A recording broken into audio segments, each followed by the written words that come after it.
দর্শক বন্ধুরা, এই বৃষ্টির দিনে ছাতা মাথায় একটা মেয়ের ছবি আঁকতে এরকম ২ টা ওভাল দিয়ে নিতে হবে। উপরের দিকে এরকম একটা সেন্টার পয়েন্ট সিলেক্ট করে তার চারপাশে এরকম ছাতার যে সিকের যে লাইনগুলো থাকে সেগুলো দিয়ে দিতে হবে এবং সাইড দিয়ে সেগুলোকে একটার সঙ্গে আরেকটা এভাবে লাইনে সংযুক্ত করলেই ছাতা হয়ে যাবে।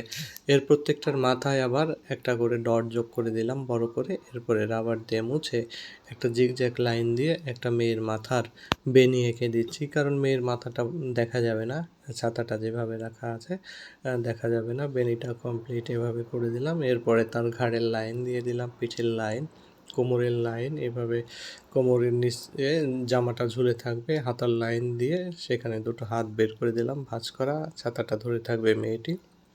এরপরে দুটো পা এঁকে পায়ে জুতা পরিয়ে দিলাম যাতে তোমরা সহজে আঁকতে পারো। এরপর সুন্দর করে রং করে দিলাম। ভিডিওটি তোমাদের কেমন লাগলো অবশ্যই জানাবে।